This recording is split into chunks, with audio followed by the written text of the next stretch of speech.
नमस्कार दोस्तों, चंद्रहासिनी एकेडमी में आप सभी का बहुत बहुत स्वागत है और मैं हूं खुशबू साहू। चंद्रहासिनी एकेडमी ने लॉन्च कर दिया है पुलिस आरक्षक भर्ती 2.0 टेस्ट सीरीज और ये पेपर 2 का मैं एक्सप्लेनेशन लेकर आई हूं। देखिए, अगर आप पुलिस आरक्षक भर्ती का एग्ज़ाम दिलाने वाले हैं और इसकी तैयारी कर रहे हैं तो ये टेस्ट आप लोगों के लिए बहुत लाभदायक होने वाला है। अगर आपने इसके सारे एक्सप्लेनेशन भी देख लिए तो बहुत सारे सवाल जो जनजातियों से आ सकते हैं वो सवाल आपसे सॉल्व हो जाएंगे। ठीक है, तो जिन जो भी लोग टेस्ट दिला रहे हैं उन लोगों के लिए बहुत शुभकामनाएं कि वो जो भी आने वाला एग्ज़ाम है वो बहुत बेहतर तरीके से दिलाएं।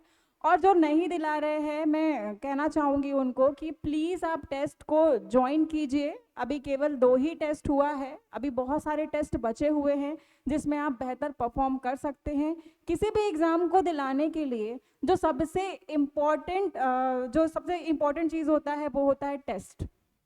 अगर आप पढ़ रहे हैं और आपकी तैयारी बेहतर है तो अपनी तैयारी को जांचने के लिए आपको टेस्ट सीरीज तो ज्वाइन करना ही चाहिए, ज़रूर करना चाहिए। और चंद्रहासिनी एकेडमी का टेस्ट सीरीज़ ये एक ऐसा टेस्ट सीरीज है जहां से आप अपनी तैयारी को बहुत अच्छे से जांच सकते हैं, परख सकते हैं और इवेल्युएट कर सकते हैं कि अभी आपकी कितनी तैयारी बची है और कितनी तैयारी हो चुकी है।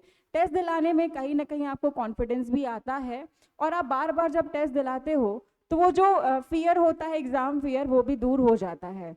तो टेस्ट सीरीज ज्वाइन कीजिए, टेस्ट दिलाइए, बार बार टेस्ट दिलाइए और उसके बाद फिर एग्जामिनेशन हॉल में बैठिए। तो स्टार्ट करते हैं। छत्तीसगढ़ की जनजातियां। देखिए, टोटल 100 क्वेश्चन है और 100 क्वेश्चन को पूरे सिलेबस को कवर करते हुए इस 100 क्वेश्चन को बनाया गया है। हमारे जितने भी यहाँ पर एक्सपीरियंस फैकल्टी हैं उनके द्वारा बनाया गया है। ठीक है, तो ये किसी एक व्यक्ति का इसमें हाथ नहीं है, सारे एक्सपीरियंस फैकल्टी ने इसे मिलकर बनाया है और बिल्कुल एनालिसिस करके बनाया है। तो आप देख सकते हैं इसे। पहले क्वेश्चन में आते हैं। पहला क्वेश्चन है, जनजातीय समाज के बारे में निम्न कथनों पर विचार कीजिए। जनजातीय समाज के बारे में निम्न कथनों पर विचार कीजिए। देखिए, यहाँ पर आपको 4 स्टेटमेंट दिखेगा। इन चारों स्टेटमेंट को हम सबसे पहले पढ़ेंगे और देखेंगे कि कौन सा कथन सही है और कौन सा गलत है। तो देखिए, पहला स्टेटमेंट है, जनजातीय समाज पितृसत्तात्मक होती है। तो हाँ, जनजातीय समाज पितृसत्तात्मक होती है, पिता की सत्ता होती है, पिता का वंश आगे बढ़ता है। मतलब कि जब लड़की शादी करके लड़के के घर जाती है तो वो उसके वंश को बढ़ाती है। लेकिन ऐसा नहीं है कि पिता की सत्ता है, पिता का वंश आगे बढ़ता है तो महिलाओं की स्थिति गंभीर है। महिलाओं को भी समान सम्मान मिलता है। ठीक है, उनकी स्थिति भी बहुत अच्छी है। आर्थिक रूप से वो भी, उनका इक्वल पार्टिसिपेशन होता है परिवार में। तो लेकिन फिर भी जनजातियों में समाज जो है सामान्यतः पितृसत्तात्मक होता है। बोंगा तंत्र मंत्र के जानकार को कहते हैं। ये देखो, ये बोंगा एक शब्द है। क्या है? एक बोंगा शब्द है। बोंगा तंत्र मंत्र के जानकार को नहीं कहते हैं, बल्कि बोंगा एक पारलौकिक शक्ति की अभिव्यक्ति होती है। क्या होती है? पारलौकिक शक्ति की अभिव्यक्ति। पारलौकिक शक्ति की अभिव्यक्ति होती है। पारलौकिक शक्ति मतलब सुपरनेचुरल पावर। ये एक ऐसा पावर है जो कि जनजातीय अंचल में सर्वत्र विद्यमान है। इसकी कोई मूर्ति या आकार नहीं होती, ये सर्वत्र विद्यमान है। देखिए, ये वो शक्ति है जो इन्हें अच्छा काम करने के लिए प्रेरित करती है, बुराइयों से बचाती है, दिव्य सपनों में आकर आने वाले खतरों से सचेत कराती है। मतलब कि एक ऐसा सुपर नेचुरल पावर है जो हमेशा इनके साथ रहता है और अच्छा कार्य करने के लिए इनको प्रेरित करता है और बुरा काम करने से रोकता है। समझ में आ रहा है? तो ये बोंगा तंत्र मंत्र के जानकार को नहीं कहते, बल्कि एक पारलौकिक शक्ति की अभिव्यक्ति होती है और इस भावना को बोंगावाद कहते हैं। क्या कहते हैं? बोंगावाद। दूसरा है, ये दूसरा स्टेटमेंट एकदम गलत है। ठीक है, दूसरा स्टेटमेंट रॉन्ग है। थर्ड स्टेटमेंट, टैबू धार्मिक एवं व्यवहारिक मनाही है। हाँ, टैबू वास्तव में धार्मिक और वैवाहिक मनाही को जनजातीय अंचल में कहा जाता है। धार्मिक एवं व्यवहारिक मनाही का मतलब क्या होता है? आप लोगों ने अपने मैदानी अंचल में भी बार बार सुना होगा कि ऐसा नहीं करना चाहिए, बिल्ली जहाँ से गुजर जाए तो वहाँ से वहाँ से गुजरना नहीं चाहिए अगर बिल्ली रास्ता काट दी तो इस प्रकार के आप लोगों ने मनाही देखी है अपने समाज में। तो इसी प्रकार से जनजातीय अंचल में भी धार्मिक और व्यवहारिक तरीके से बहुत सारे निषेध होते हैं, इसे ही कहा जाता है टैबू। देखो ये कहीं लिखित में नहीं है, ये आम बोलचाल की भाषा में उपयोग किया जाता है, ये पीढ़ी दर पीढ़ी मौखिक रूप से ट्रांसफर हुआ है। ठीक है। चौथा, गोत्र एक बहिर्विवाही समूह है। तो सबसे पहले ये समझ लो कि गोत्र होता क्या है।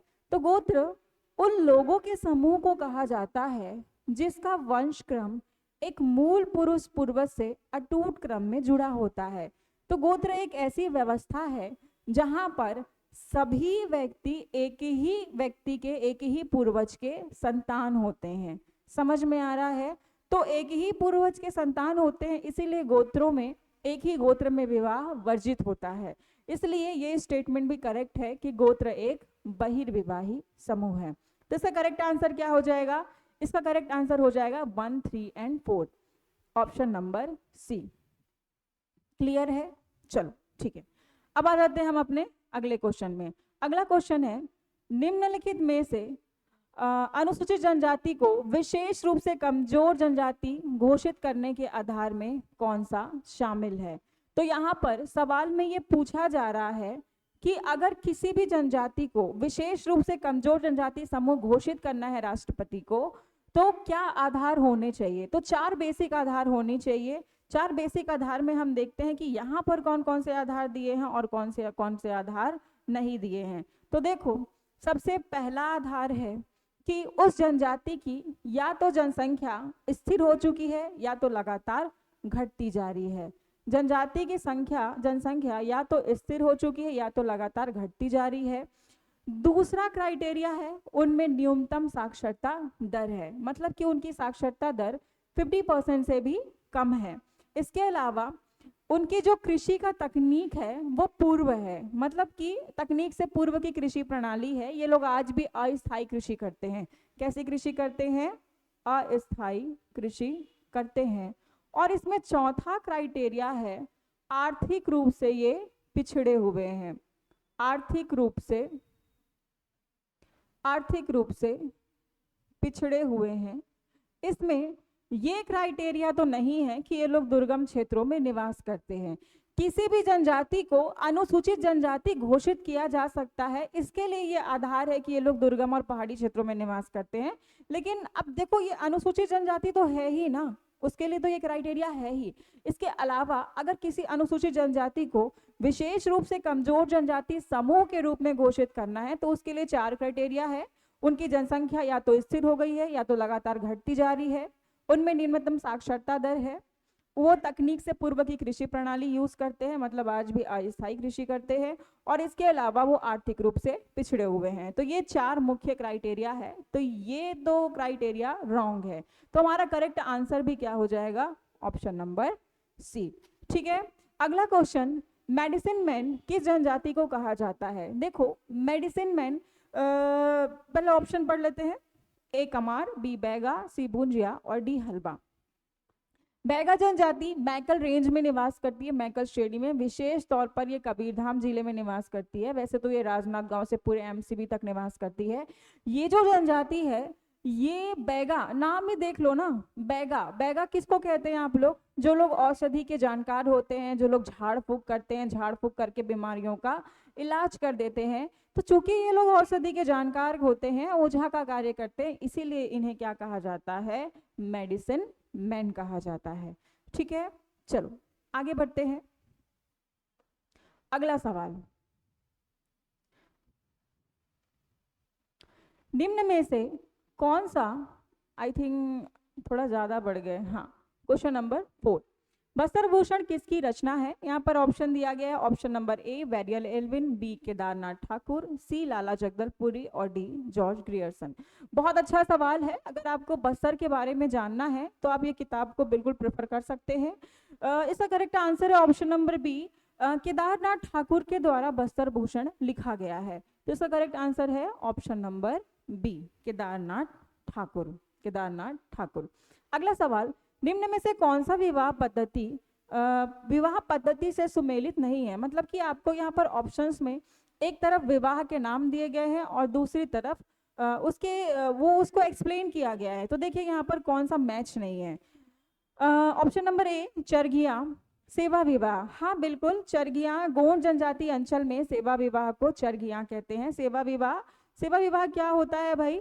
तो जब कोई पुरुष वधु मूल्य देने में असफल रहता है तो वो अपने भाभी ससुर के घर जाता है कुछ समय के लिए, कुछ समय 1 साल 2 साल 3 साल हो सकता है, और अपने ससुर के आय में वृद्धि करने का प्रयास करता है, मतलब उनकी सेवा करता है। इसलिए इस प्रकार के विवाह को सेवा विवाह कहा जाता है। और गोंड जनजातियों में, गोंड अंचल में, गोंडी में इसे चरघिया कहते हैं। ठीक है। बाल विवाह, कांड विवाह। हाँ, कांड विवाह ये वास्तव में भुंजिया जनजाति के लोगों के द्वारा किया जाता है। जब लड़की को मासिक धर्म आता है उससे पहले ही इस विवाह को कर दिया जाता है। कांड का मतलब वास्तव में बाण होता है। क्या होता है? बाण। तो बाल विवाह है ये। बाल विवाह में एक लड़की, उसे रसलवा होने से पहले उस लड़की का विवाह एक तीर से कर दिया जाता है, बाण से कर दिया जाता है, प्रतीकात्मक तौर पर। ठीक है, प्रतीकात्मक तौर पर एक लड़की का विवाह बाण से किया जाता है, इसे ही कहा जाता है कांड विवाह। तो एक प्रकार का ये क्या है? तो बाल विवाह है। और किस जनजाति में होता है? तो भुंजिया जनजाति में होता है। ठीक है। अगला है बहुविवाह, पॉलीएंड्री। हाँ, पॉलीएंड्री का मतलब क्या होता है?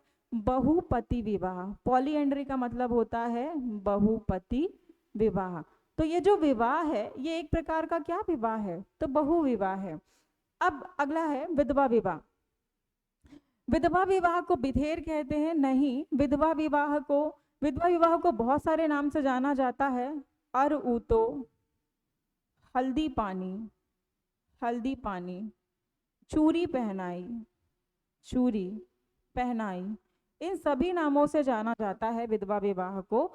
बिथेर नहीं कहा जाता है। बिथेर वास्तव में सहपलायन विवाह को कहा जाता है। सहपलायन जब लड़का और लड़की एक दूसरे से प्रेम करते हैं और उनके घर वाले नहीं मानते हैं तो वो भागकर शादी कर लेते हैं, इसे ही सहपलायन विवाह कहा जाता है। और अबू जमाड़िया जनजातियों के द्वारा इसे बिथेर के नाम से जाना जाता है। ठीक है, उनके द्वारा इसे बिथेर कहा जाता है। क्लियर है? अब आ जाओ अगले क्वेश्चन में। निम्न में से कौन सा नृत्य मुरिया जनजाति के द्वारा किया जाता है? बहुत सारे नृत्य के नाम दिए गए हैं और आपको बताना है कि कौन से नृत्य को मुरिया जनजाति के द्वारा किया जाता है और किसको नहीं किया जाता है। तो देखो समझते हैं।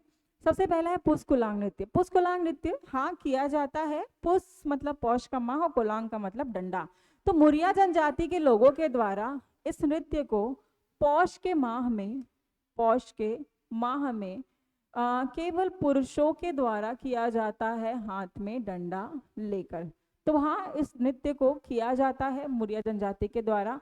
हर एंडेन्ना, इस नृत्य को मुरिया जनजाति के द्वारा विवाह के अवसर पर किया जाता है। किस अवसर पर? विवाह के अवसर पर।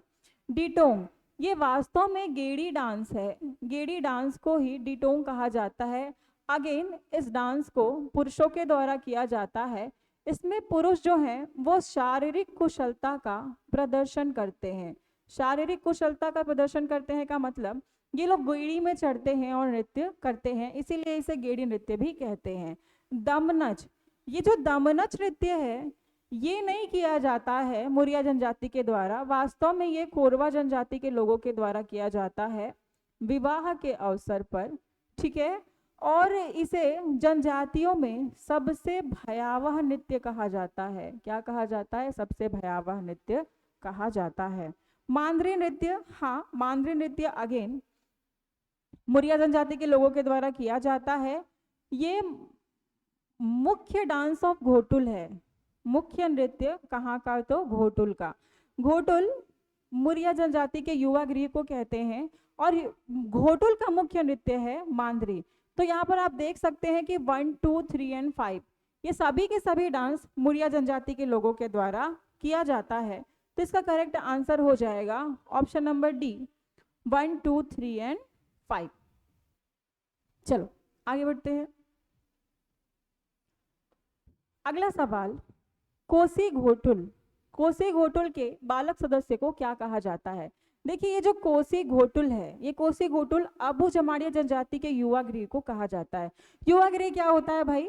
तो एक ऐसा घर, एक ऐसा मकान जो कि गांव में है, गांव में एक ऐसा मकान जहां पर अविवाहित लड़का और लड़की को धार्मिक, सामाजिक और सांस्कृतिक रूप से शिक्षित किया जाता है, उसे ही युवा गृह कहा जाता है। ध्यान रखना, इस युवा गृह में अकादमिक शिक्षा नहीं दी जाती है, ठीक है। अब कोसी घोटुल, इसके सदस्य को क्या कहा जाता है? तो अबू जमाड़िया लोग इसके सदस्य को, बालक सदस्य को लेयोर कहते हैं, बालक सदस्य को लेयोर कहते हैं, ठीक है। बालिका सदस्य को लेस्कू कहा जाता है, ठीक है। अगेन बाकी जो दो ऑप्शन है आप देख सकते हो यहाँ पर। सीरेदार वास्तव में घोटुल के मुखिया को कहा जाता है।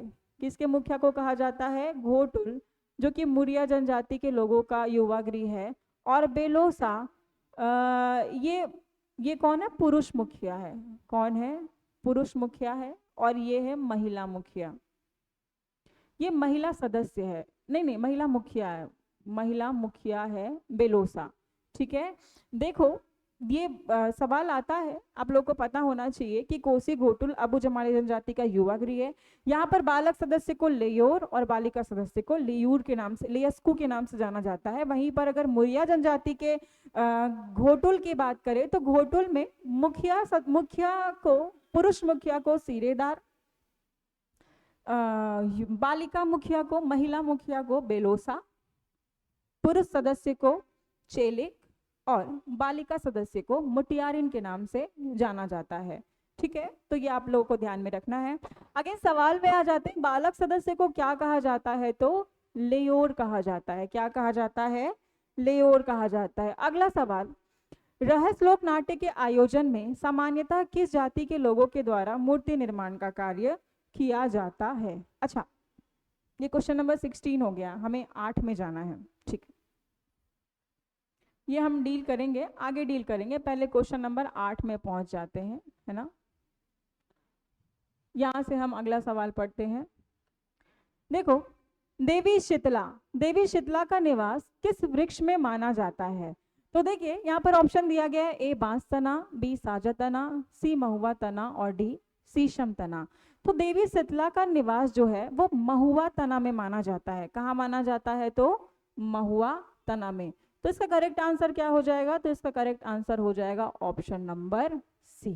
क्लियर है? ठीक है, आगे बढ़ते हैं। बिल्मा नृत्य किस अवसर पर किया जाता है? ऑप्शंस हैं विवाह, दशहरा, होली या दीपावली। तो ये बिल्मा नृत्य जो है ये दशहरा के अवसर पर किया जाता है। बिल्मा नृत्य बैगा जनजाति के लोगों के द्वारा किया जाता है, विजयादशमी के अवसर पर किया जाता है। इस डांस को करते कैसे हैं? तो युवक और युवतियों की अलग अलग टोलियां आसपास के गांवों में जाती है और नृत्य करती है। जब युवक की टोली दूसरे गांव में जाकर नृत्य करती है तो वहां की महिलाएं उनका स्वागत करती है और इस दौरान महिला को अगर कोई लड़का पसंद आ जाता है तो इनका विवाह भी करा दिया जाता है। तो इस प्रकार से बिल्मा नृत्य बैगा जनजाति में फेमस है, दशहरा के अवसर पर किया जाता है, ये ध्यान में रखना। बैगा जनजाति के बहुत सारे नृत्य हैं, नृत्यों में बहुत वैरायटी है, कर्मा, बिल्मा, सैला, परगौनी, दशहरा, सभी से सवाल आते हैं, तो आप इनको कवर करके जरूर जाइएगा, ठीक है। चलो अगला सवाल है, दमनच के संबंध में सत्य कथन है, यह केवल पुरुषों के द्वारा किया जाता है। तो दमनच जो नृत्य है ये पुरुषों के द्वारा, केवल पुरुषों के द्वारा तो नहीं किया जाता है, पुरुष और महिला दोनों के द्वारा किया जाता है। यह नृत्य विवाह के अवसर पर किया जाता है, तो हाँ बिल्कुल इस नृत्य को विवाह के अवसर पर किया जाता है। पहाड़ी कोरवा द्वारा यह नृत्य को किया जाता है, तो हाँ पहाड़ी कोरवा जनजाति के द्वारा किया जाता है। यह नृत्य बिना गायन के किया जाता है, तो हाँ इसमें कोई गीत नहीं गाया जाता है, ये बस म्यूजिक में चलता है। ये समझ में आ रहा है, विवाह के अवसर पर इस डांस को किया जाता है। तो दमनच डांस में ये जो स्टेटमेंट है इसमें करेक्ट आंसर हो जाएगा option number B, 2, 3 and 4। Clear है? सत्य कथन आपसे पूछा गया है, जब भी स्टेटमेंट का सवाल आए तो क्वेश्चन में आप सत्य कथन पूछा गया है कि असत्य कथन पूछा गया, इसे आप मार्क पहले करें और उसके बाद इस स्टेटमेंट को पढ़ें, एक बार नहीं कम से कम 2 बार पढ़ें और उसके बाद फिर जवाब दें। ठीक है, आगे। अबू जमाड़ी जनजाति में मृत्यु के अवसर पर गाए जाने वाले शोक गीत को क्या कहा जाता है? ऑप्शन है ए उर्सकल, बी हनाल गट्टा, सी अनाल पाटा और डी इनमें से कोई नहीं। तो देखो ये जो हलाल गट्टा है ये वास्तव में क्या है, तो हनाल गट्टा है। ये क्या है? हनाल गट्टा। हनाल गट्टा ये माड़िया जनजाति में मृतक स्तंभ को कहा जाता है और अबू जमाड़िया जनजाति में इसी मृतक स्तंभ को गाड़ने की व्यवस्था को अनाल पंड्या कहा जाता है। क्या कहा जाता है? जो ये लोग मृतक स्तंभ गाड़ते हैं इसे ये लोग क्या कहते हैं? जो मृतक स्तंभ गाड़ते हैं अनाल गटिया कहा जाता है। एक सेकंड, क्या कहते हैं इसे? तो अनाल गटिया कहते हैं, अनाल गटिया।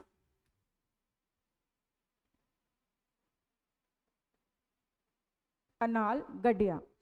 तो जो मृतक स्तंभ ये लोग गाड़ते हैं उसे अनाल गटिया कहते हैं और इस समय जो गीत गाया जाता है उसे अनाल पाटा कहा जाता है। तो again answer is option number C. आगे बढ़ते हैं। बिंजवार जनजाति में झूंठी क्या है?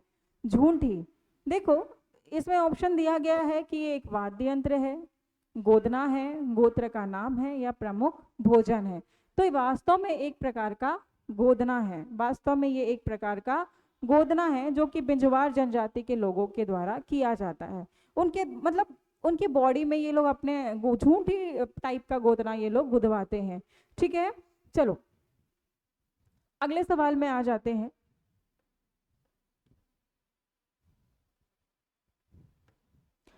निम्न में से घन वाद्य यंत्र है। यहाँ पर आपको 5 वाद्य यंत्र दिख रहे हैं, आपको बताना है कि इसमें घन वाद्य यंत्र कौन सा है।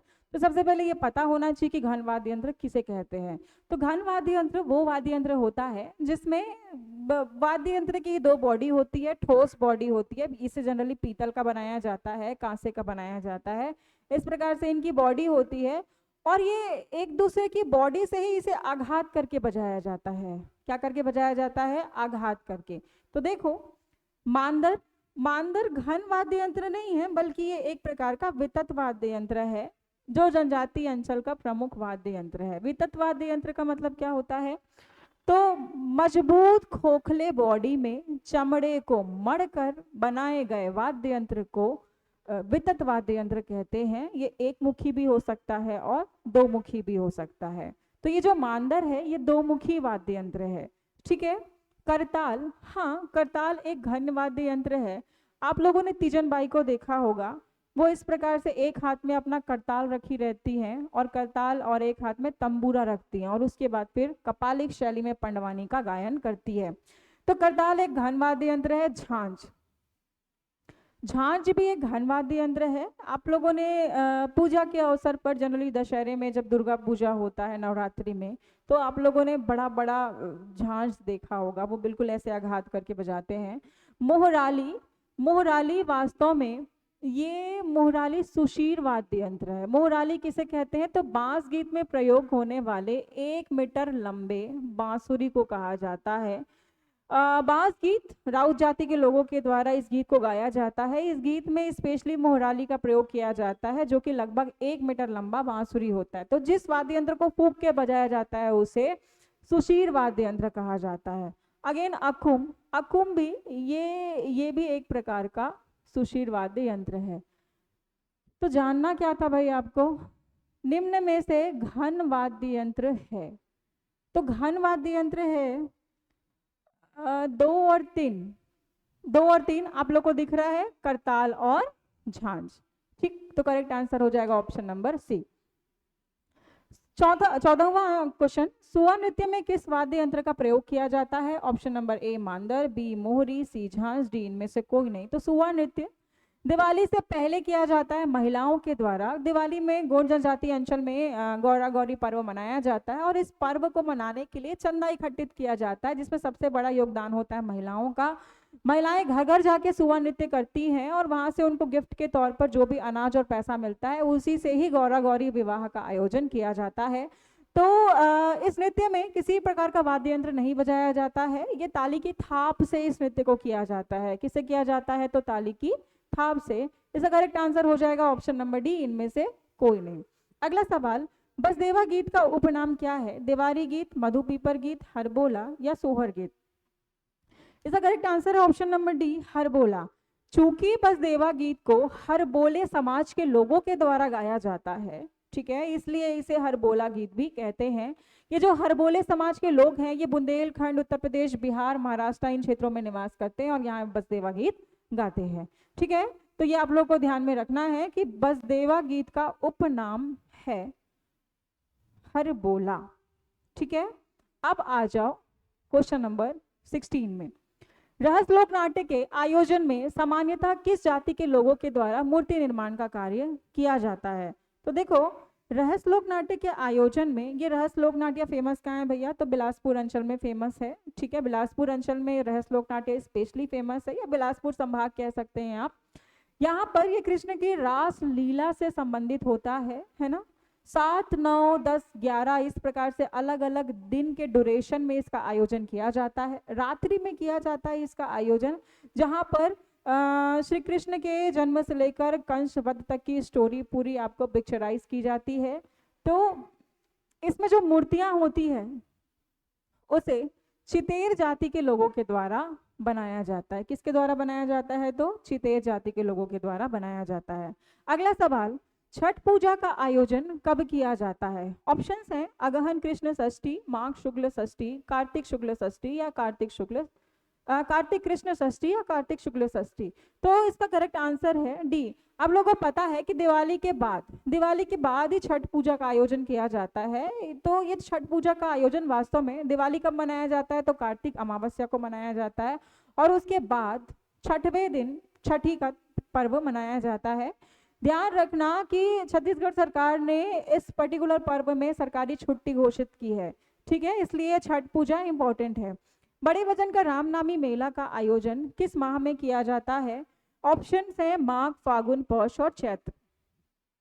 बड़े भजन का रामनामी मेला, ये जो मेला है ये हर साल महानदी तट के आसपास किया जाता है। महानदी तट के किनारे, महानदी के किनारे इस मेले का आयोजन किया जाता है। जनरली ये जांजगीर, अकलतरा, जयजयपुर, सारंगढ़, रायगढ़, ये वाला जो बेल्ट है आपका, मतलब जांजगीर चांपा से लेके आप रायगढ़ तक का बेल्ट मान लो, जहाँ पर महानदी बहती है, इसी नदी के किनारे आसपास हर साल इस मेले का आयोजन किया जाता है। ये पौष के माह में किया जाता है। पौष शुक्ल एकादशी से लेकर पूरे 3 दिन तक इसका आयोजन किया जाता है। इस मेले की खास बात ये है कि ये राम नामी समुदाय के लोगों के द्वारा किया जाता है। एक ऐसा समुदाय जिसने अपने रोम रोम में राम का नाम लिख लिया है गोदना के द्वारा। ठीक है, और इस रामनामी मेले में विशेषकर श्री राम को ही समर्पित रहता है। उनके भजन कीर्तन गाए जाते हैं, उनकी स्टोरियां सुनाई जाती है। तो ये जो बड़े भजन, मतलब बड़े बड़े भजन गाए जाते हैं इस मेले में। ठीक है, और नाम भी बिल्कुल ऐसा ही है, बड़े भजन का रामनामी मेला। ठीक है, चलो आगे आते हैं। अगला सवाल है, मुरिया दरबार का आयोजन किस पर्व के अवसर पर किया जाता है? ऑप्शंस है ए बस्तर का दशहरा, बी गोंचा पर्व, सी कक्सार पर्व और डी गौरा पर्व। तो देखो, मुरिया दरबार का आयोजन बस्तर के दशहरे के अवसर पर किया जाता है। बस्तर का दशहरा कब मनाया जाता है भाई? तो ये स्टार्ट हो जाता है श्रावण अमावस्या से, लेकिन जो मेन कार्यक्रम होता है वो अश्विन अमावस्या से लेकर अश्विन चतुर्दशी तक होता है। तो मेनली वैसे तो बस्तर का दशहरा पूरे 75 दिनों तक मनाया जाता है, जिसमें बहुत सारे कार्यक्रम होते हैं। ये बस्तर में मनाया जाता है और अश्विन शुक्ल द्वादश को मुरिया दरबार का आयोजन किया जाता है। मुरिया दरबार, देखो ये मुरिया दरबार है क्या? तो यहाँ पर जितने भी गांव के प्रमुख लोग होते हैं, चाहे वो प्रमुख अधिकारी, अभी तो पंचायत के अधिकारी हो चुके हैं, सरपंच हो गए, पंच हो गए, या फिर प्रशासनिक अधिकारी, ये सभी के सभी अपने गांव गांव के जितने भी मुद्दे हैं, विवादित मुद्दे और जो भी प्रॉब्लम्स है वो लेकर आते हैं इस दरबार में। सिरहासार भवन में इसका आयोजन किया जाता है बस्तर में। और यहाँ पर राज्य का मुखिया भी होता है और बाकी प्रमुख प्रशासनिक लोग होते हैं जो कि इनके प्रॉब्लम्स को सुनते हैं और उनके प्रॉब्लम्स के सॉल्यूशन देते हैं। ठीक है, तो इस प्रकार से मुरिया दरबार का आयोजन किया जाता है। ध्यान रखना, पहली बार मुरिया दरबार का आयोजन बस्तर में मैक जॉर्ज के द्वारा 8 मार्च 1876 ईस्वी में किया गया था। ठीक है, आदिवासियों के असंतोष को दूर करने के लिए पहली बार मैक जॉर्ज के द्वारा मुरिया दरबार का आयोजन 8 मार्च 1876 ईस्वी को किया गया था और तब से हर साल बस्तर के दशहरे के अवसर पर इस मुरिया दरबार का आयोजन किया जाता है। अगला सवाल, छत्तीसगढ़ में जनजातीय अनुसंधान केंद्र कहाँ है? ऑप्शन है ए जगदलपुर, बी सरगुजा, सी दंतेवाड़ा और डी रायपुर। ये जनजातीय अनुसंधान केंद्र रायपुर में है, नवा रायपुर अटल नगर में है। इसकी स्थापना 2 सितंबर 2004 को की गई थी। तो ये भी याद रखना कि इसकी स्थापना कब की गई थी, तो 2 सितंबर 2004 को। अगला सवाल, सही कथन पहचान कीजिए। उरांव जनजाति छत्तीसगढ़ के उत्तर पूर्वी भाग में रहते हैं, तो हाँ बिल्कुल ये उत्तर पूर्वी भाग में रहते हैं। ये निवास करते हैं सरगुजा, जशपुर और रायगढ़। अगला स्टेटमेंट, उरांव जनजाति का पेय पदार्थ कोसमा है, तो हाँ है। कोसमा कोसम के बीज और चावल से मिलकर बनता है जो इनका प्रमुख पेय पदार्थ है। तो दोनों स्टेटमेंट करेक्ट है, दोनों कथन सही है। तो आंसर हो जाएगा केवल एक, केवल दो, एक और दो दोनों। तो आंसर है ऑप्शन नंबर सी, एक और दो दोनों। ठीक है, क्या पूछा गया है भाई? सही कथन का पहचान कीजिए पूछा गया है ना। हाँ, सही कथन का पहचान हो गया, एक और दो दोनों करेक्ट है। करेक्ट, आगे आ जाओ। अगला सवाल,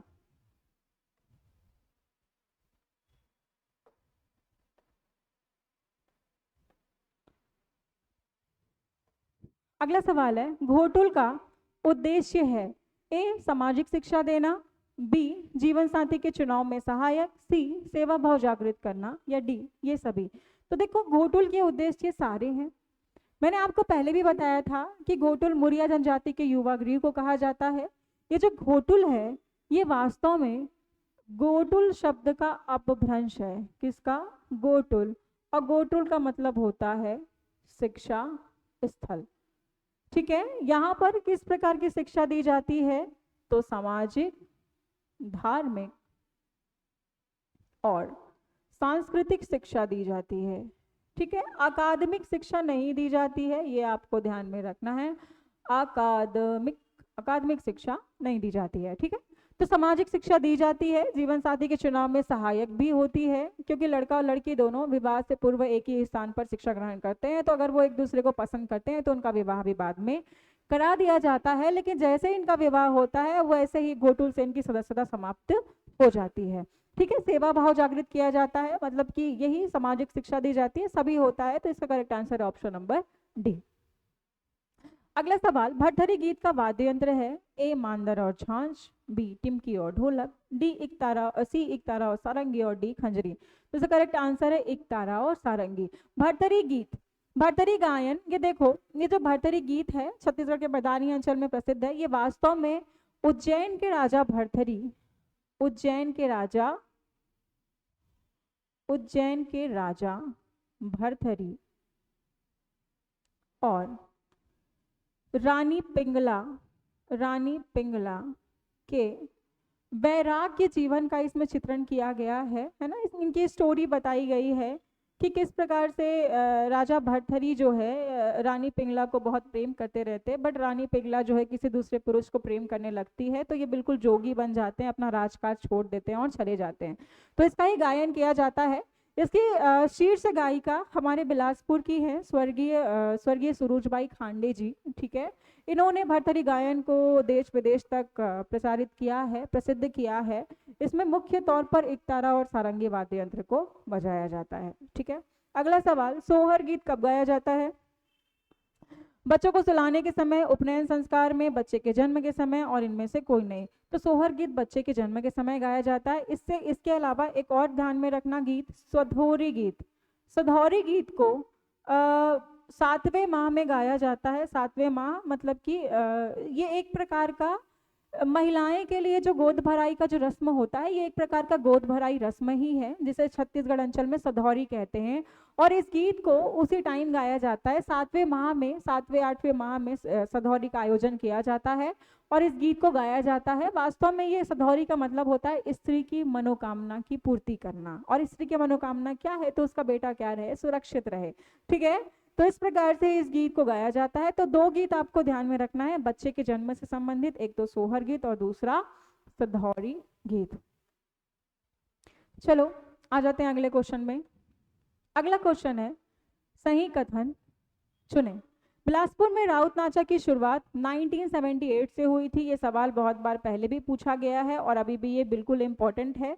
तो हाँ, 1978 से की गई थी। बिलासपुर में 47th राउत नाचा 2024 में मनाया गया। काउंट कर लीजिए 1978 से कि 47वां है कि नहीं। तो हाँ, ये 47वां ही है। तो इसका करेक्ट आंसर हो जाएगा 1 और 2 दोनों। ऑप्शन नंबर सी, 1 और 2 दोनों। ठीक है। राउत नाचा पता है ना क्या है? राउत जाति के लोगों के द्वारा इस नाचा को किया जाता है। ये जब श्री कृष्ण ने कंस का वध किया था तो विजय प्रतीक के रूप में इस डांस को करते हैं। केवल पुरुषों के द्वारा किया जाता है। दिवाली के बाद एकादशी तक किया जाता है ना। मुख्य वाद्य यंत्र है इसमें गढ़वा बाजा, ध्यान में रखना। अगला सवाल, सर्वाधिक गोदना गोदवाने वाली जनजाति है बैगा, ओछा, देवार और कर्मा। तो इसका आंसर है कमार। सर्वाधिक गोदना गोदवाने वाली जनजाति कमार है। सर्वाधिक गोदना प्रिय जनजाति बैगा है और बैगा भी झेला गोदना करती है। और सर्वाधिक गोदना गोदने वाली जनजाति तो ओझा, बंजारा, देवार, ये सारी जनजातियां हैं। तो ये आप लोग पढ़ के जाना। गोदना से रिलेटेड जितनी भी जानकारियां हैं वो इंपॉर्टेंट है, यहाँ से सवाल आता है। ठीक है, तो सर्वाधिक गोदना गोदवाने वाली जनजाति कौन है? तो कमार है। अगला सवाल, किसने गौर नृत्य को विश्व का सबसे सुंदर नृत्य कहा है? Option number A Verrier Elwin, B colonel Dalton, C T B Nayak, D Grierson. तो इसका करेक्ट आंसर है option number A Verrier Elwin. Verrier Elwin प्रसिद्ध मानव शास्त्री थे। वो उन्होंने मध्य प्रदेश छत्तीसगढ़ के क्षेत्र में यहाँ पर वो आए थे। जनजातियों के उन पर उन्होंने रिसर्च का काम किया था। मेनली गोंड जनजाति के ऊपर किया था।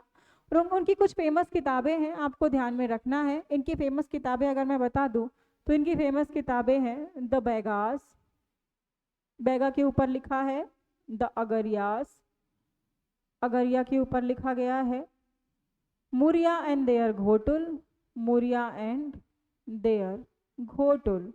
घोटुल जनजाति, मुरिया जनजाति और उनके युवागिरी घोटुल के ऊपर लिखा गया है। और द गौर, द गौर माड़िया जनजाति के ऊपर लिखा गया है। और द गौर माड़िया जनजाति के लोग ही ये गौर नृत्य करते हैं।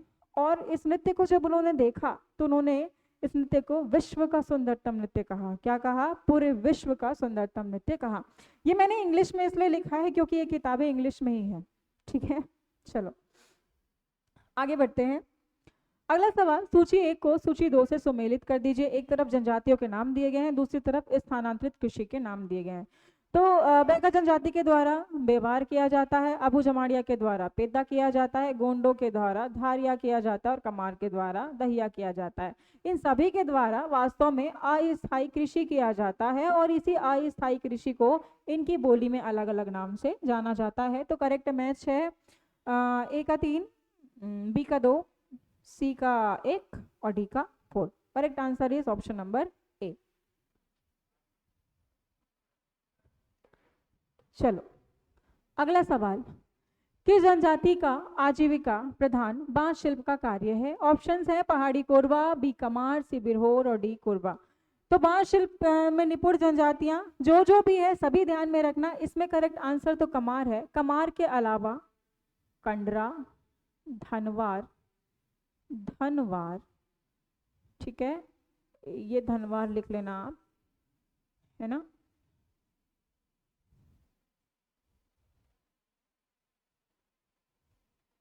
और बिरहोर।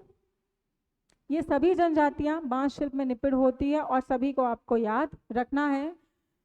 कमार, कंडरा, धनवार और बिरहोर। धनुष बाण का निर्माण करती है धनवार। कंडरा जो है बांस के बर्तन बनाने का काम करती है। बांस की टुकड़ी उकड़ी बनाने का काम बिरहोर जनजाति करती है। तो ये आप लोगों को याद रखना है। कौन सबसे बड़ी जनजाति समूह है? Option number A Baiga, B Gond, C Abujhmaria, D Binjhwar. तो सबसे बड़ी जनजाति समूह हर किसी को पता है, गोंड है। गोंड जनजाति समूह जो है छत्तीसगढ़ में, अगर हम बात करें कुल जनजाति जनसंख्या का, कुल जनजाति, अच्छा इसका टोटल पॉपुलेशन कितना है? तो 42.95 लाख है। ठीक है, कुल जनजाति जनसंख्या का ये लगभग 55 to 56% है। देखो अगर हम इसे एग्जैक्ट आंकड़ों में निकालें तो ये होता है 54.95%। लेकिन आप जिस भी किताबों में पढ़ेंगे तो आपको किताबों में ये आंकड़े दिए हैं 56%, क्योंकि एक बार एग्जाम पीएससी ने लिया है या व्यापम ने लिया है इसका आंसर 56, इसलिए आपको किताबों में यही दिखेगा। बट एग्जैक्ट अगर आप कैलकुलेशन करेंगे कि छत्तीसगढ़ की कुल जनजाति कितनी, जनजाति जनसंख्या है 7822,902, उसमें अगर आप डिवाइड कर देंगे इनकी जनसंख्या को तो ये एग्जैक्ट परसेंटेज निकलता है 54.95%। ठीक है, तो ये ध्यान में रखना। और ये पॉपुलेशन है टोटल, ये कुल जनजाति जनसंख्या में परसेंटेज है। अगर हम छत्तीसगढ़ की जनसंख्या में देखें इनका परसेंटेज कितना है तो 17.57% है। बहुत ज़्यादा है, मतलब कि छत्तीसगढ़ में जितने भी लोग निवास करते हैं उसमें लगभग 17.5% तो गोंड ही निवास करती है। कितने कितने कितने निवास करती, कितना प्रतिशत? तो 17.5% तो गोंड निवास करती है। चलो आगे बढ़ते हैं। अगरिया जनजाति के संबंध में कौन सा कथन सत्य है? इनका निवास मैकल श्रेणी है, इनकी दो उपजाति है, पथरिया और खुटिया। ये क्या है? तो ये खुटिया है। क्या है? खुटिया। खुटिया टाइपिंग एरर है, ठीक है। इनका व्यवसाय मुख्य रूप से लोहा गलाने का है। तो हाँ, ये मैकल श्रेणी में निवास करती है, स्पेशली कवर्धा, कवर्धा, मुंगेली, बिलासपुर इस वाले एरिया में, इस बेल्ट में रहती है। इनकी दो उपजाति है, पथरिया और खुटिया, और इनका मुख्य व्यवसाय लोहा गलाने का है। ये प्राचीन समय से ही लोहा गलाने का कार्य करते आ रहे हैं। अब ये लौह शिल्प में भी निपुण हो गए हैं। ठीक है, तो इसका करेक्ट आंसर क्या हो जाएगा? 1, 2 एंड 3 तीनों के तीनों क्या है? तो सही है। आगे बढ़ते हैं। अगला सवाल है, नगेशिया जनजाति निवासरत नहीं है। नगेशिया जनजाति जहां उरांव निवास करती है वहीं नगेशिया निवास करती है। नगेशिया नाग से रक्षित होने के कारण इन्हें नगेशिया कहा गया। ये निवास करती है सरगुजा, जशपुर और रायगढ़ में। तो कहाँ निवास नहीं करती? तो ये दंतेवाड़ा में निवास नहीं करती। ठीक है, चलो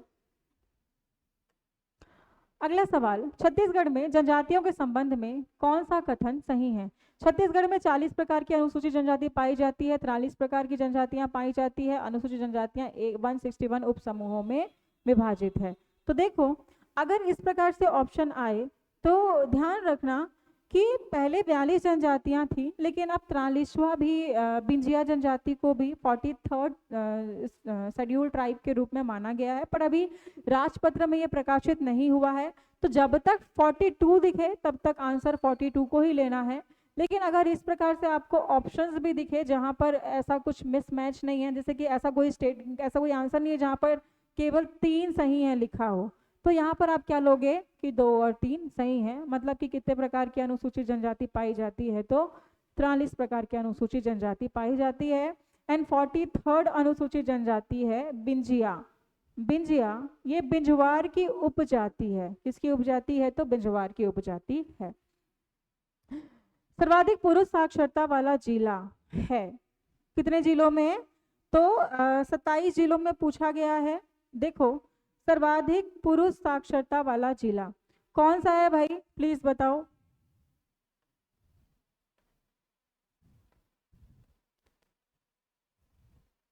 मैं पानी पी लेती हूँ, तब तक आप लोग सवाल का जवाब दो।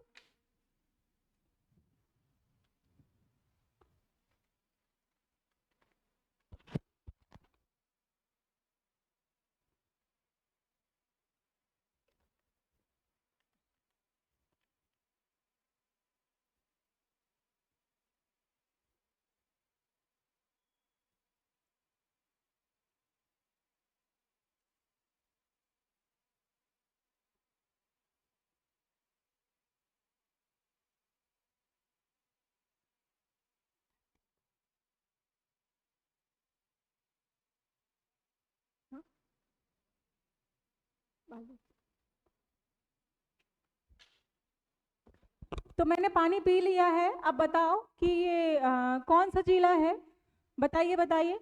देखिए यहाँ पर क्वेश्चन में थोड़ा एक करेक्शन होना चाहिए था, हम इसे करेक्ट कर देंगे। सर्वाधिक पुरुष साक्षरता वाला जिला है। यहाँ पर आपको ध्यान रखना है कि सवाल जब भी पूछा जाएगा तो वहाँ पर जनगणना का आधार भी दिया होगा।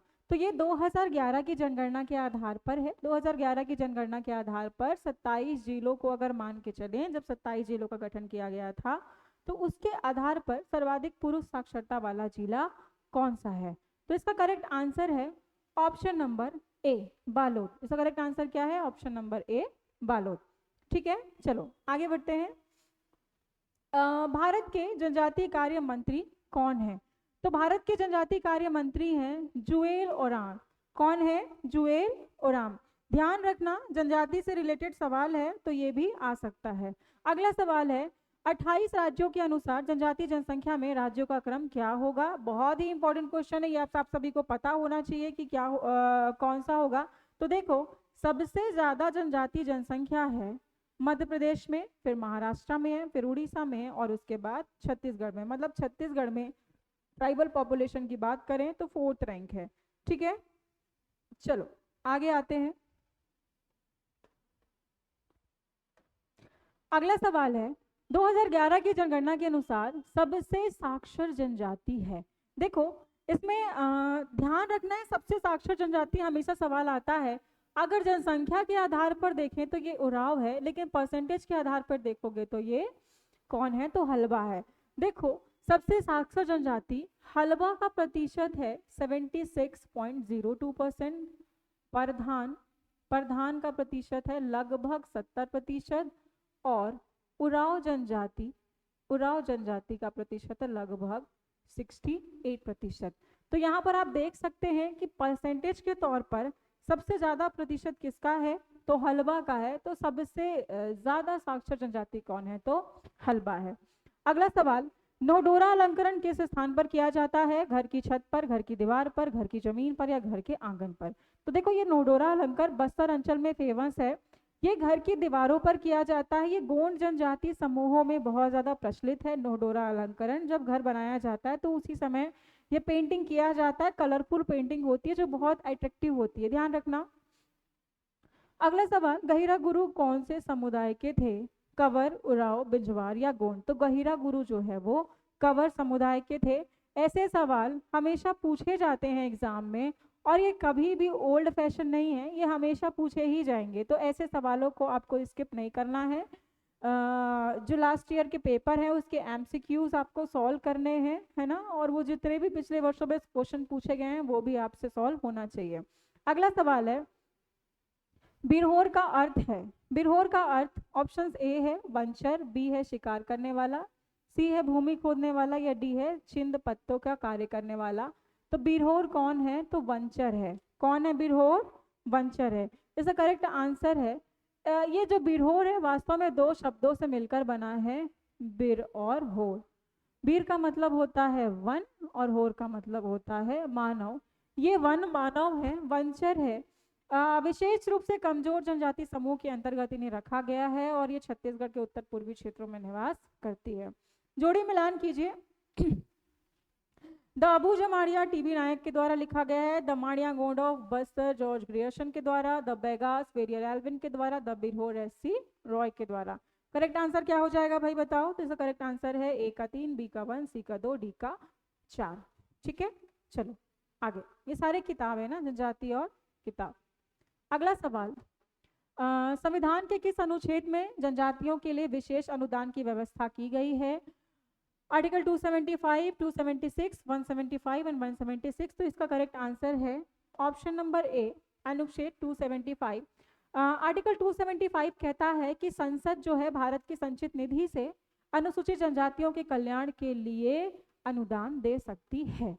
ठीक है, तो ये प्रावधान है आर्टिकल 275 में। अगला सवाल चेंद्रू मंडरावी किस जनजाति से संबंधित थे? अबू जमाड़िया, माड़िया, उराव और मुरिया।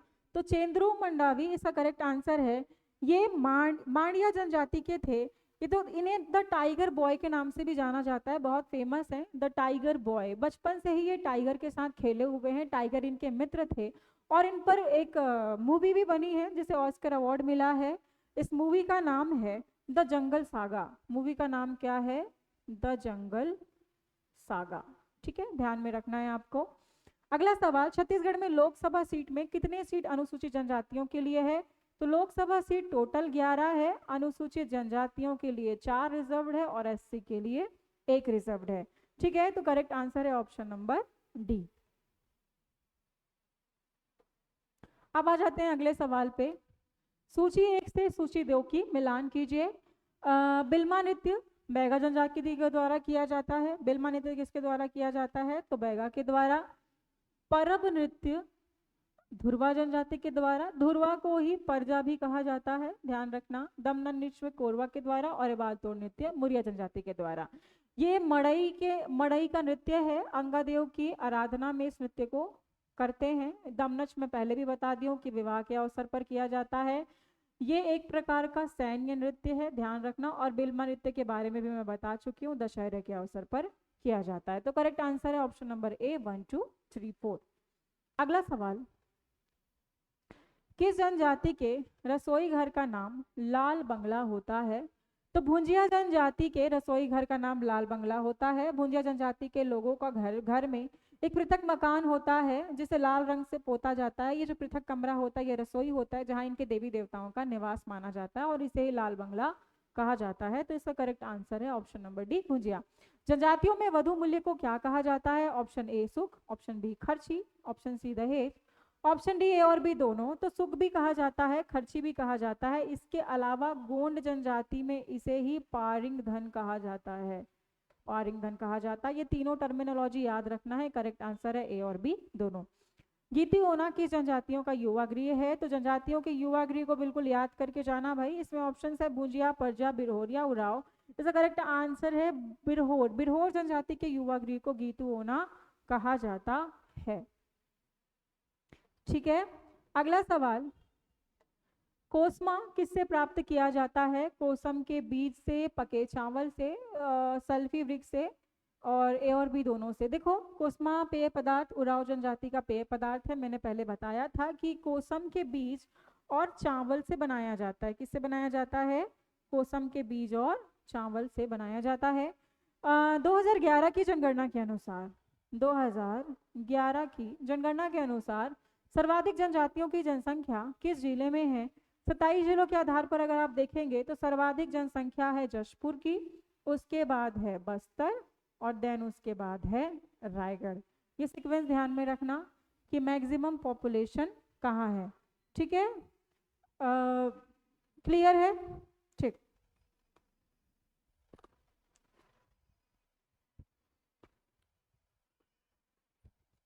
आगे आते हैं, है ना। आगे, किस राज्य में जनजातियां प्रतिशत के आधार पर सबसे ज्यादा हैं? किस राज्य में जनजातियां प्रतिशत के आधार पर सर्वाधिक हैं? तो बताइए भाई इसका आंसर क्या है? तो इसका आंसर है option number D Mizoram. Mizoram राज्य में जनजातियों का प्रतिशत सबसे ज्यादा है। 94.5% जनजातियां केवल और केवल क्या हैं? तो अनुसूचित जनजातियां हैं। ठीक है, बाकी छत्तीसगढ़ का ध्यान में रखना, बाकी का आप ध्यान नहीं रखोगे तो भी चल जाएगा। छत्तीसगढ़ में कितने प्रतिशत है ये भी आपको ध्यान में रखना है। कितने प्रतिशत है भैया बताओ? अच्छा, जनजातियों का पॉपुलेशन ध्यान में रखना 7822,902। ठीक है, ये आंकड़े ध्यान में रखना है आपको, है ना, कि जनजातियों की जनसंख्या कितनी है। क्लियर है? और जनजाति एक्चुअल में टोटल पॉपुलेशन भी आपको ध्यान में रखना है जनजातियों का 255,45198। अगर कुछ भी याद नहीं आ रहा है तो इसको इससे डिवाइड कर दो, आपको परसेंटेज मिल जाएगा। ठीक है, तो लगभग 1/3 जनसंख्या छत्तीसगढ़ की जनजातियों की है, ये आप लोग को ध्यान में रखना है। भाषा के आधार पर द्रविड़ भाषा परिवार में द्रविड़ जनजाति नहीं है। देखो भाषा समूह आपको याद करके जाना है। 3 भाषा परिवार की जनजातियां यहाँ निवास करती है, मुंडा, आर्य और द्रविड़। ठीक है, मुंडा जो है छत्तीसगढ़ के उत्तरी क्षेत्र में रहती है, आर्य मध्य क्षेत्र में और द्रविड़ दक्षिण क्षेत्र में। क्लियर है? तो द्रविड़ भाषा बोलने वाली जनजातियां दक्षिण में रहती हैं। तो दक्षिण में कौन कौन सी जनजातियां आप देख सकते हो? मुड़िया और अबू जमाड़िया। लेकिन एक एक्सेप्शनल केस है उराव जनजाति, जो कि रहती उत्तर में है लेकिन बोली बोलती है कुडुख, जो कि द्रविड़ भाषा परिवार की बोली है। तो इसका करेक्ट आंसर है द्रविड़ भाषा परिवार की जनजाति नहीं है, तो ये है बैगा। ठीक है, आंसर है ऑप्शन नंबर बी। अगला सवाल, जनजातियों की बोली तथा क्षेत्र का मिलान कीजिए। हल्बा हल्बी बोली बोलती है। हल्बा कौन सी बोली बोलती है? हल्बी बोली बोलती है। ये सदरी है, ये क्या है? सदरी। सदरी बोली नगेशिया बोलती है, कुड़ुक उराव बोलती है, भरनौटी भारिया बोलती है। तो इसका करेक्ट आंसर क्या हो जाएगा भाई बताइए? इसका करेक्ट आंसर हो जाएगा ऑप्शन नंबर बी, ए का 4, ए का 4, ए का 1 है, ए का 1, बी का 2, सी का 4। Answer is a, answer is a. ठीक है। कुंबा, अगला सवाल है, कुंबा है, ऑप्शंस है झोपड़ी है, कृषि भूमि है, एक प्रकार का वाद्य यंत्र है, या फिर इनमें से कोई नहीं। तो कुंबा वास्तव में एक झोपड़ी है। ये पहाड़ी कोरवा जनजाति में प्रसव गृह को कुंबा कहा जाता है। प्रसव गृह को कुंबा कहा जाता है, ये याद रखना है आप लोगों को। ठीक है। अगला सवाल, भद्रा जनजाति की प्रमुख देवी है सिकार देवी, सरना देवी, खुड़िया रानी और छोटे माई बड़े माई। तो देखो, भद्रा जनजाति की प्रमुख देवी है शिकार देवी। कौन है? शिकार देवी। सरना देवी उराव जनजाति की है, खुड़िया रानी जो है वो पहाड़ी कोरवा जनजाति की है। ठीक है, तो ये आप लोगों को ध्यान में रखना है। अगला सवाल, छत्तीसगढ़ी भाषा में शहीद वीर नारायण सिंह काव्य कृति किसकी है? शहीद वीर नारायण सिंह काव्य कृति, ये ऑप्शन नंबर ए हरि ठाकुर की है। अगला सवाल, गोंचा पर्व मनाया जाता है फागुन माह में, चैत्र नवरात्रि में, आषाढ़ माह में या वैशाख माह में? इसका करेक्ट आंसर है ऑप्शन नंबर सी, गोंचा पर्व आषाढ़ शुक्ल द्वितीया से पूरे 10 दिनों तक मनाया जाता है। बस्तर अंचल का पर्व है। इस समय जगन्नाथ, बलभद्र और सुभद्रा, इनकी रथ यात्रा निकाली जाती है। पूरे 10 दिनों तक रथ यात्रा निकाली जाती है। फिर 10वें दिन जब वो मंदिर में वापस आरूढ़ होते हैं, तब आदिवासी जनजाति अंचल के लोग इनके सम्मान में तुपकी चलाते हैं। ठीक है, तो ये ध्यान में रखना, इनको सलामी देने के लिए तुपकी चलाते हैं। अब आ जाते हैं 58 नंबर के क्वेश्चन पे। कर्मा नृत्य में कौन भाग लेते हैं? पुरुष, स्त्री, केवल कुंवारी स्त्री, या ऑप्शन नंबर डी और बी दोनों? तो पुरुष और स्त्री दोनों पार्टिसिपेट करते हैं। इसका करेक्ट आंसर है ऑप्शन नंबर डी। कर्मा नृत्य बस्तर को छोड़ के लगभग पूरे अंचल में, छत्तीसगढ़ अंचल में प्रसिद्ध है। मेनली इसे उराव, गोंड, बैगा, बिंजवाड़ जनजाति के लोगों के द्वारा किया जाता है।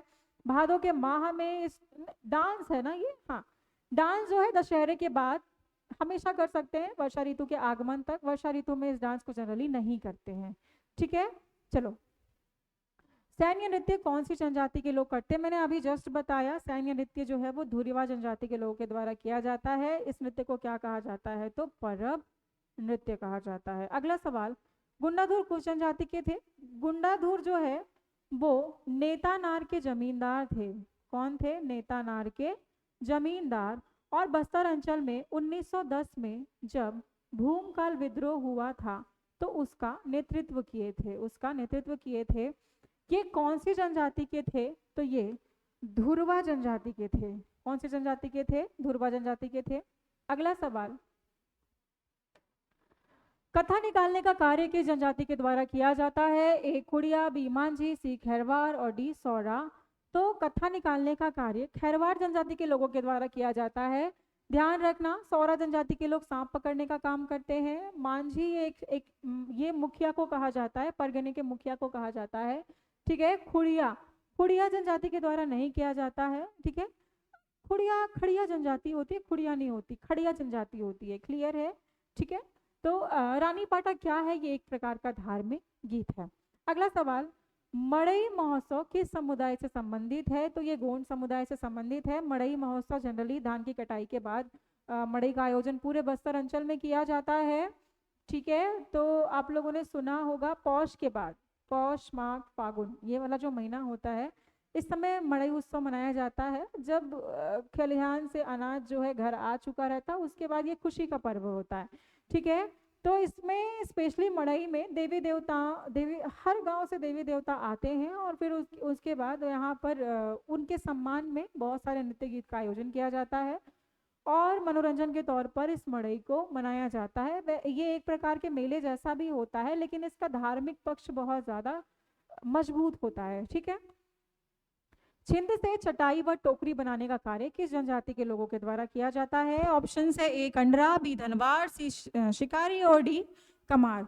तो इसका करेक्ट आंसर है सी शिकारी। शिकारी जनजाति के द्वारा ये कार्य किया जाता है। पारधी जनजाति, पारधी जनजाति भी यही कार्य करते हैं। ठीक है, संभवतः ये पारधी की सब ट्राइब है, इसीलिए इन लोगों का काम बिल्कुल सेम है। उत्तरी क्षेत्र में निवास करते हैं, सरगुजा अंचल में।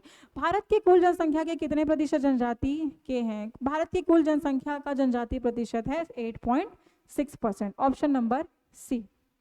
ठीक है, अगला सवाल, पंडवानी में वेदमती शैली के प्रमुख कलाकार हैं तीजनबाई, शांतिबाई, उषाबाई या ऋतु वर्मा। तो तीजनबाई, शांतिबाई और उषाबाई ये तीनों कपालिक शैली के कलाकार हैं। ये तीनों के तीनों कपालिक शैली के कलाकार हैं। सिर्फ केवल ऋतु वर्मा है जो वेदमती शैली की कलाकार है। वेदमती शैली और कपालिक शैली दो शैलियां हैं पंडवानी गायन की। पंडवानी मतलब कि महाभारत की कथा जिसमें नायक भीम है और नायिका द्रौपदी है।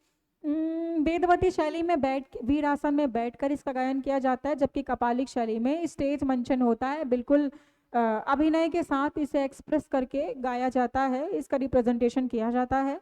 ठीक है, अगला सवाल, तीजनबाई किस वर्ष पद्म विभूषण से सम्मानित हुई थी? 2019, 2018, 2020 या 2024? तो करेक्ट आंसर है 2019।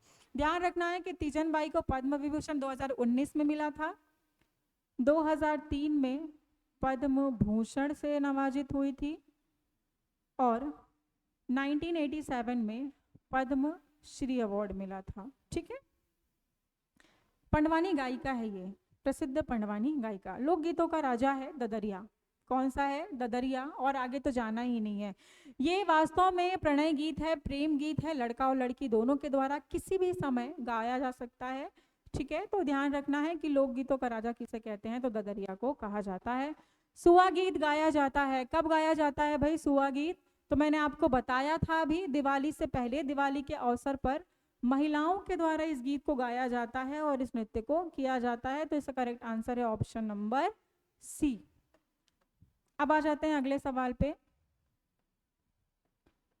अगला सवाल है, टिकावन गीत गाया जाता है फेरे लेते समय, विदाई के समय, बारात के स्वागत के समय या इनमें से कोई नहीं? तो आपको बताइए टिकावन मतलब क्या होता है? ये वो टाइम पीरियड है जब दूल्हा दुल्हन की शादी हो चुकी है और जितने भी परिवार के लोग हैं वो सभी के सभी दूल्हा दुल्हन को आशीर्वाद देने आते हैं और उन्हें कुछ न कुछ गिफ्ट देते हैं। तो इस रस्म में किया जाता है टिकावन। तो टिकावन का गीत कब गाया जाता है? तो देखो यहाँ पर आंसर होगा 70 का आंसर, 70 का आंसर होगा इनमें से कोई नहीं। मैंने क्या बताया कि जब लड़का लड़की का विवाह हो जाता है तो परिवार के लोग उनको गिफ्ट देते हैं, उनको आशीर्वाद देते हैं, उस समय इस गीत को गाया जाता है। तो इसमें ऑप्शंस कोई सा भी नहीं है। 71, मुकुटधर पांडे ने छत्तीसगढ़ का गरबा किस नृत्य को कहा है? तो सुआ नृत्य को कहा है। मैंने आपको पहले ही बताया था कि इस नृत्य को ताली की थाप से थाली की थाप से इस नृत्य को किया जाता है, केवल महिलाओं के द्वारा किया जाता है। ये गरबा नृत्य से समानता रखता है, इसीलिए इस नृत्य को मुकुटधर पांडे ने छत्तीसगढ़ का गरबा कहा है। याद रखना है आप लोगों को। अगला सवाल, नाचा पार्टी के भीष्म पितामह किसे कहा जाता है? ऑप्शंस हैं, ए दाऊ दुलार सिंह मंदराजी, बी झाड़ू राम देवांगन, सी दाऊ मान सिंह चंद्राकर और डी झुमुकदास। इसका करेक्ट आंसर है दाऊ दुलार सिंह मंदराजी। दाऊ दुलार सिंह मंदराजी ने 1927 में रवेली नाचा पार्टी की शुरुआत की थी। चूंकि इन्होंने सबसे पहले नाचा पार्टी की शुरुआत की थी, इसीलिए इन्हें नाचा पार्टी का भीष्म पितामह कहा जाता है। अगला सवाल, चरणदास चोर नाटक के रचनाकार थे? तो चरणदास चोर नाटक के रचनाकार थे हबीब तनवीर। कौन थे? हबीब तनवीर। करेक्ट आंसर है ऑप्शन नंबर बी। अगला सवाल, तत् वाद्य यंत्र नहीं है। मैंने पहले भी बताया कि तत् वाद्य यंत्र किसे कहते हैं? ऐसा वाद्य यंत्र जिसे तार से बजाया जाता है उसे तत् वाद्य यंत्र कहा जाता है।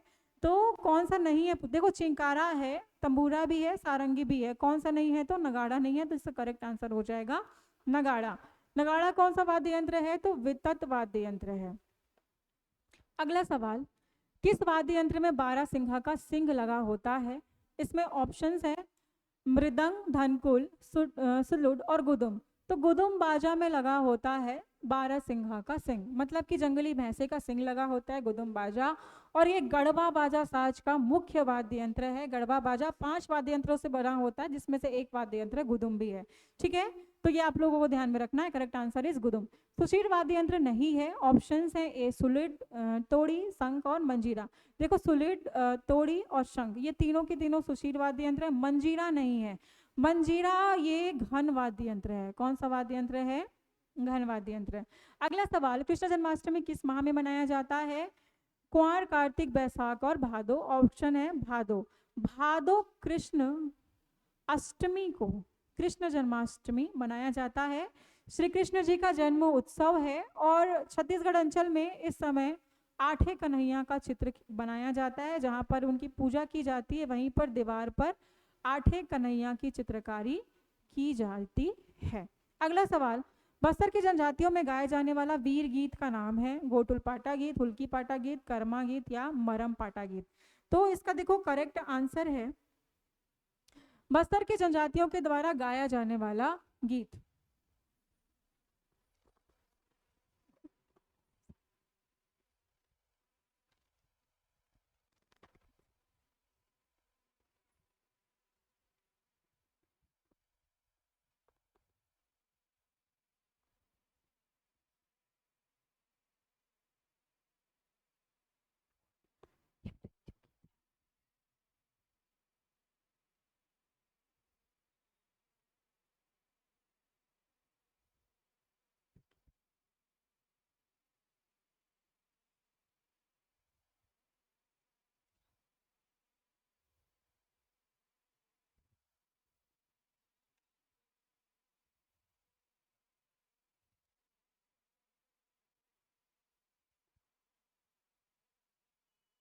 देखो ये बहुत ही अच्छा सवाल है।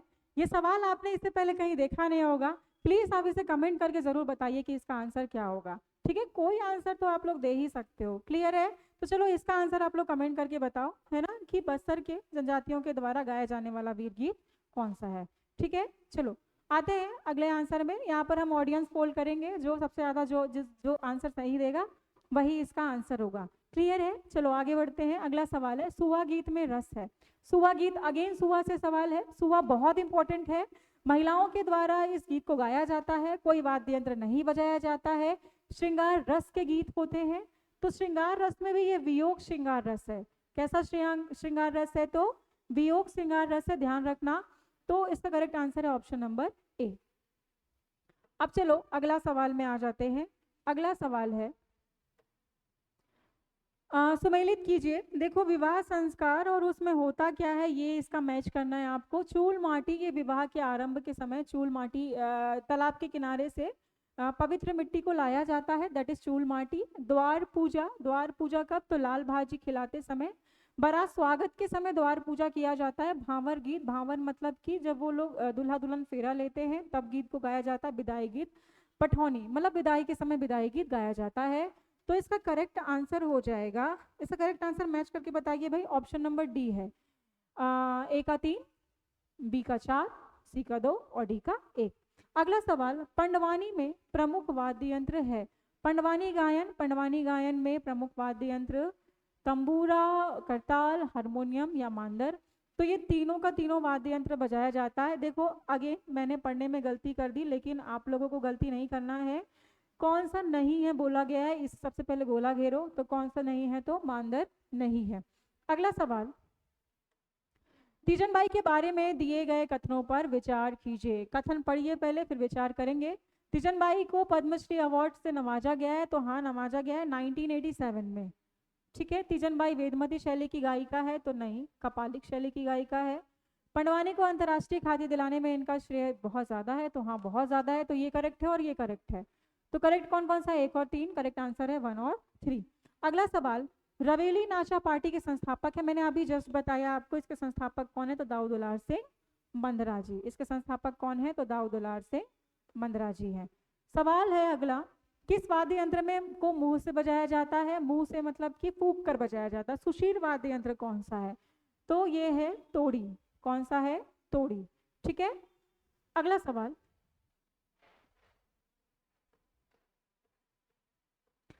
सोहारी व्यंजन किससे संबंधित है। देखो सोहारी व्यंजन गेहूं आटे की पूड़ी होती है, लेकिन पूड़ी की साइज बड़ी होती है। ठीक है, जन्म संस्कार, विवाह संस्कार और मृतक संस्कार में, तीनों संस्कार में इस पकवान को बनाना तो बहुत ज्यादा जरूरी होता है। ठीक है, तो सोहारी जो है गेहूं आटा से संबंधित है। आंसर है इसका बी। गंगा दशहरा कब मनाया जाता है, ज्येष्ठ के माह में, आषाढ़ के माह में, चैत्र के माह में या फागुन के माह में। तो गंगा दशहरा का पर्व जो है वो ज्येष्ठ के माह में मनाया जाता है, ज्येष्ठ शुक्ल द्वितीया को, ज्येष्ठ शुक्ल दशमी को, द्वितीया को नहीं दशमी को। ऐसा मान्यता है कि देवी गंगा इसी दिन जो है स्वर्ग लोक से धरती पर आई थी, और तब से लेकर आज तक स्पेशली जहाँ देवी गंगा नदी बहती है वहाँ पर ये दशहरे का पर्व मनाया जाता है। सुबह सुबह गंगा में स्नान किया जाता है। छत्तीसगढ़ अंचल में ये मेनली ये चिरमिरी जो उत्तरी क्षेत्र है वहाँ मनाया जाता है, चिरमिरी बैकुंठपुर के एरिया में। अगर गंगा नदी नहीं बहती है तो ऐसा तालाब, पवित्र तालाब जहाँ पर कमल के फूल खिलते हैं वहाँ पर स्नान किया जाता है, दान दक्षिणा किया जाता है, और फिर मेले का आयोजन भी होता है। तो इस प्रकार से इस पर्व को मनाया जाता है। छत्तीसगढ़ का प्रथम पर्व है, छत्तीसगढ़ का प्रथम पर्व हरेली है। कौन सा है, हरेली। इसका करेक्ट आंसर हो जाएगा ऑप्शन नंबर ए। अगला सवाल, धान के कटोरा, धान के कटोरा छत्तीसगढ़ी गीत के रचनाकार हैं। तो इस छत्तीसगढ़ी गीत के रचनाकार हैं हरि ठाकुर। कौन है छत्तीसगढ़ी गीत के रचनाकार, अच्छा हरि ठाकुर नहीं है, छत्तीसगढ़ी गीत है ना ये, इसके रचनाकार है जीवन यदु। कौन है, Jeevan Yadu. Correct answer is option number C. अगला सवाल, ये आभूषण है, पैर में क्या पहना जाता है, तो पैर में बिछिया, कमर, पैर की उंगली में पहना जाता है। कहाँ पहना जाता है, पैर की उंगली में, कमर में करधन, कान में खिनवा, सिर में पटिया। करेक्ट आंसर क्या हो जाएगा भाई, option number B. Option number B, A का 2, बी का 3, सी का 4 और डी का 1। ठीक है, अगला सवाल, तातापानी महोत्सव का आयोजन कहाँ किया जाता है। तातापानी महोत्सव का आयोजन बलरामपुर में किया जाता है। बलरामपुर में है तातापानी नामक जगह, यहीं पर इसका आयोजन किया जाता है। ठीक है, अब आ जाते हैं हम क्वेश्चन नंबर 91 में। 91 है, भारत का दूसरा सबसे बड़ा कैथोलिक चर्च कहाँ है भैया, तो कुनकुरी में है। कहाँ है, कुनकुरी में है। कुनकुरी कहाँ है, तो जशपुर में है। यहीं उराव और मुंडा जनजाति के लोग निवास करते हैं, जिनमें ईसाई धर्म में कन्वर्जन सबसे ज्यादा देखा गया है। अगला सवाल, राज्य सरकार के द्वारा भुजिया विकास अभिकरण 2002-2003 में इसकी स्थापना की गई थी। यह अभिकरण है कहाँ, तो चूंकि भुजिया जनजाति निवास करती है गरियाबंद में, तो यह अभिकरण भी है गरियाबंद में। ठीक, अगला सवाल, गदबा जनजाति की प्रमुख देवी है, गदबा जनजाति की प्रमुख देवी, पहला ही ऑप्शंस है बूढ़ी देवी है। कौन है, बूढ़ी देवी है। अगला सवाल, किस जनजाति के लोग झोपड़ी घर में मृत्यु हो जाने पर उसे नष्ट करके झोपड़ी या घर का निर्माण दूसरी जगह कर लेते हैं। इसका करेक्ट आंसर है कोरकू जनजाति। इसका करेक्ट आंसर क्या है, तो कोरकू जनजाति है। 94 का करेक्ट आंसर है कोरकू। ये लोग जिस घर में अगर किसी की मृत्यु हो जाती है तो उस घर को नष्ट करके दूसरा घर फिर निर्माण कर लेते हैं। ठीक है, 95, बस्तर दशहरा में अंतिम रस्म को क्या कहा जाता है, तो अंतिम, देखो अंतिम रस्म है मुरिया दरबार। अंतिम रस्म क्या है, अंतिम रस्म, पहला कार्यक्रम है पाठ यात्रा, पहला कार्यक्रम पाठ यात्रा, काछिन गादी पहला रस्म है, मुरिया दरबार अंतिम रस्म है, और अंतिम कार्यक्रम है डेरी गड़ाई। क्या है, डेरी नहीं, डेरी गड़ाई नहीं है, जिया डेरा है। क्या है, जिया डेरा, जिया डेरा। ठीक है, हाँ, अब आ जाते हैं अगले सवाल पे। निम्न आभूषण को शरीर के अंग में पहनने के अनुसार नीचे से ऊपर व्यवस्थित कर दीजिए। तो देखो सबसे पहले क्या पहना जाएगा, सबसे पहले पहना जाएगा, अच्छा नीचे ना, पैर में तोड़ा पहना जाता है। पैर में क्या पहना जाता है? तोड़ा पहना जाता है। उसके बाद मुंदरी हाथ की उंगली में पहना जाता है, हाथ की अंगुली में। पटिया नहीं नहीं, पहुंची, पहुंची बाह में पहना जाता है, खिनवा कान में पहना जाता है और पटिया सर में पहना जाता है। तो इस प्रकार से अगर आप अरेंज करेंगे तो आंसर है ऑप्शन नंबर ए।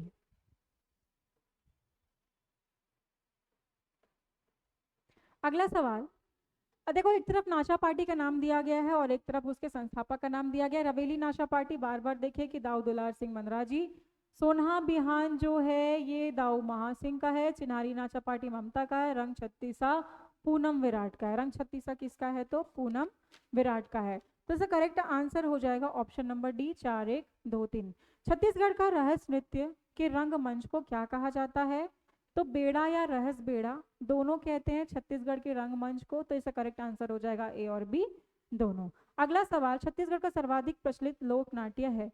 सर्वाधिक प्रचलित लोक नाट्य है नाचा। क्या है? नाचा। नाचा पार्टी का आयोजन किया जाता है।